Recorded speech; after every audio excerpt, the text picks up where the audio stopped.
Bonjour, bienvenue à tous. Aujourd'hui dans cette vidéo, nous allons aborder une question qui n'est pas très drôle, qui est la question de la mort pour les enfants. Donc on va voir comment on peut expliquer à l'enfant ce qu'est la mort, en tout cas tenter de lui expliquer parce qu'aujourd'hui personne n'a la réponse, lui proposer plusieurs pistes pour pouvoir élaborer et mieux vivre, on va dire, cette problématique qui est unique chez les mammifères, puisqu'il n'y a que l'être humain qui sait qui va mourir. Donc nous allons commencer par, lorsqu'on va l'expliquer à l'enfant, on va partir des végétaux et des animaux. On va leur dire, voilà, tout ce qui vit va un jour mourir. On prend l'exemple de la fleur qui fane et qui meurt. On prend l'exemple des animaux. S'il a vu un petit animal mort, eh bien on va prendre cet exemple-là. On va lui expliquer aussi que la mort c'est définitif, c'est-à-dire qu'on n'en revient pas en général. Il y en a qui ont vécu bien sûr des réanimations, des choses comme ça, mais une fois qu'on est mort, on n'en revient pas, c'est définitif. Et lui dire que cette idée angoisse beaucoup d'êtres humains, que c'est normal en fait, puisque nous sommes les seuls mammifères à savoir que nous allons devoir mourir.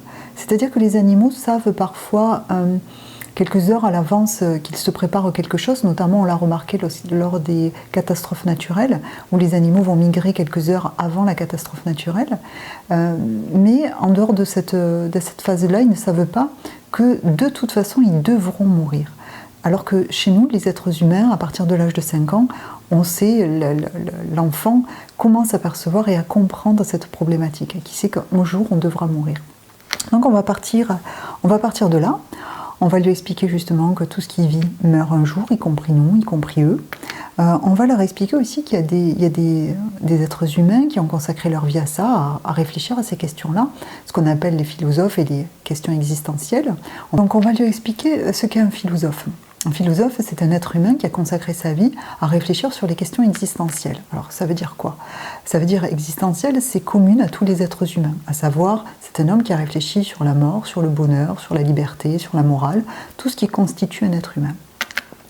On va lui dire que s'il veut plus tard, il pourra aller chercher, on va dire, dans ses écrits, peut-être des choses qui vont le rassurer ou l'aider lui-même à réfléchir sur cette question-là. Donc ça, c'est important de le leur dire, qu'ils savent qu'en grandissant, ils vont pouvoir avoir d'autres informations que celles qu'on va leur donner là. Ensuite, on va lui dire que personne ne peut répondre avec certitude à qu'est-ce que c'est la mort et qu'est-ce qu'il y a après la mort. On va partir, on va laisser un dé en deux, on va mettre d'un côté les religions, d'un autre côté la science. On va dire que certaines religions pensent qu'une fois qu'on est mort, on va au paradis. Et qu'on retrouve les êtres humains que nous avons connus auparavant et qui nous accueillent. On va dire que ça, c'est une possibilité.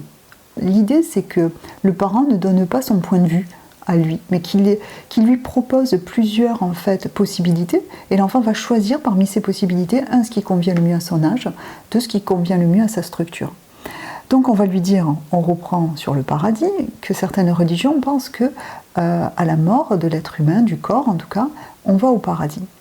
Qu'on retrouve les êtres aimés lorsqu'on était en vie sur Terre ou que l'on a connu précédemment.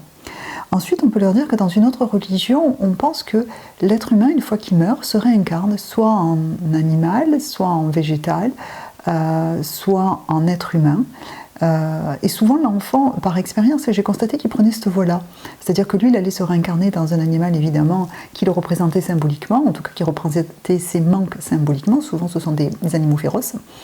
Et ça va être plus simple pour lui au départ d'élaborer, puisqu'on va l'amener sur un chemin qui va lui dire qu'à la fin, quand il sera plus grand, il va comprendre qu'en fait, la mort, on ne sait pas du tout ce qu'il y a et que peut-être il n'y a rien derrière, que la mort est définitive, ça c'est clair, mais qu'on ne sait pas ce qui se passe ensuite.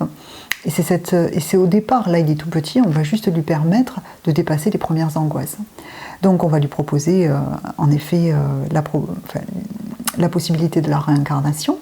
Ensuite, ce qu'on va lui dire aussi, c'est que Einstein a dit quelque chose sur ça, il a dit peu, mais il a dit quelque chose, il a dit que toute l'énergie qui était dans le corps ne pouvait en aucun cas disparaître. Donc forcément, elle se transformait. Elle ne pouvait pas disparaître, donc il se passait forcément quelque chose que nous ne connaissons pas aujourd'hui. Ça, c'est la science, et c'est ce qui a été dit. Après, nous ne savons rien de plus, en vrai. Donc on va commencer à lui expliquer l'histoire des animaux, ça c'est important. L'histoire au fait aussi des religions, ce qui va lui permettre au départ, peut-être, s'il choisit cette voie-là, de se rassurer un petit peu. Ensuite, l'enfant risque de vous poser une question qui est un peu, on va dire, difficile pour les parents s'ils ne sont pas préparés. C'est « et si papa et maman meurent, qu'est-ce que moi je deviens ?»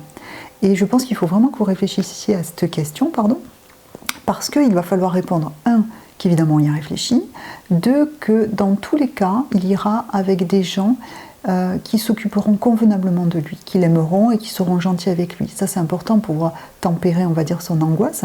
Et ensuite, je vous recommande fortement d'y réfléchir parce que personne n'est à l'abri de ça. C'est-à-dire qu'on peut décéder avec son mari, son conjoint, d'un accident de voiture. Et dans ces cas-là, l'enfant perd, en une seule fois, il perd ses 2 parents. Et il faut qu'il sache que, les parents ont réfléchi à cette question, et que 2, on y a prévu quelque chose qui sera le moins dommageable pour lui. Et on peut citer donc les prénoms des personnes qu'on a choisies, qui s'occuperont de lui si jamais il arrivait un accident à ses parents. Ensuite, il est important aussi de lui rappeler que nous ne sommes pas, nous, l'être humain, le centre du monde. On a tendance dans notre société, et ça renvoie à la vidéo précédente sur la justice, c'est qu'on a tendance dans notre société à nous faire croire que l'être humain est le centre du monde. En fait, si un être humain meurt, et c'est le cas tous les jours, il ne se passe rien, la vie continue, et elle continue pour tout le monde en plus. Donc c'est de lui rappeler, que nous ne sommes pas, nous, en tant qu'être humain, le centre du monde, que personne n'est indispensable, que même si la mort de quelqu'un c'est une souffrance, eh bien on continue à vivre, nous, celui qui reste. Ensuite, on va lui rappeler que si la vie est éternelle, peut-être ce serait un grand ennui. C'est-à-dire qu'on peut imaginer que si nous vivions éternellement, la vie paraîtrait vraiment peut-être insipide. Et c'est de lui rappeler que peut-être c'est peut-être pas si mal que ça en fait d'avoir un début et une fin, parce que ça nous permet peut-être d'en profiter pendant ce laps de temps. Et on va lui rappeler justement que c'est important de ne pas perdre de temps avec des broutilles. C'est-à-dire que parfois, certains enfants passent plusieurs jours sur la dispute qu'ils ont eue avec un copain ou une copine, ou sur des choses qui sont futiles. Et c'est de leur rappeler l'essentiel dans la vie. C'est-à-dire c'est d'essayer de se développer au maximum de ses capacités et de profiter le plus de ce que nous avons. Et ça va remettre un peu aussi l'enfant dans son centre. Oui, dire aussi que la mort ne doit pas être si grave que ça, puisqu'en fait on va tous goûter à cette expérience. Donc c'est que ça ne doit pas être si grave, c'est-à-dire que tout le monde meurt à un moment donné et que, ma foi, ça fait partie de l'être humain et qu'on ne peut rien y faire, comme la naissance, on ne peut rien y faire, on n'a pas choisi, enfin probablement pas. On n'a pas choisi de naître, on n'a pas choisi non plus de mourir, mais il va falloir passer cette expérience-là et lui dire que de toute façon tout le monde y passe et que forcément ça ne doit pas être si grave que ça. Et ça permet de dédramatiser un petit peu les choses. Et il y a justement un écrivain qui a dit, Léo Buscaglia, qui a dit « L'inquiétude ne protège pas du chagrin, elle ne fait qu'éclipser la joie du moment présent ». C'est-à-dire que ça ne sert à rien de s'inquiéter pour une chose qui doit arriver, forcément, parce qu'en fait on ne profite jamais de ce qui est dans le présent à l'instant T. Donc l'idée en fait c'est de se dire de toute façon comme je ne sais pas quand est-ce que ma mort va arriver, 2, je ne sais pas comment elle va arriver, je ne sais pas dans quelles circonstances je vais mourir, ça ne sert à rien de s'inquiéter de ça. C'est-à-dire que je m'inquiéterai le jour où ça arrivera et comme je serai décédée, ce ne sera plus le moment de m'en inquiéter. Et ça permet à l'enfant d'appréhender la mort d'une manière on va dire plus légère. Et surtout si le parent lui-même n'en a pas peur, c'est-à-dire si le parent montre face à ça bien l'acceptation de l'impuissance de la condition de l'être humain. Ça peut aider aussi. Si les parents eux-mêmes ont peur de la mort, c'est important qu'ils se posent les questions que je viens c'est-à-dire à quoi ils croient déjà eux, comment ils voient les choses, et puis essayer de le dédramatiser dans son esprit en se disant que de toute façon, ça n'a pas l'air si grave que ça, en tout cas, de ce point de vue-là, tant qu'on est vivant. Après, je ne sais pas. Voilà, pour la question de la mort, je pense qu'on a fait le tour. J'espère que cette vidéo vous aura aidé et je vous dis à bientôt pour une autre vidéo.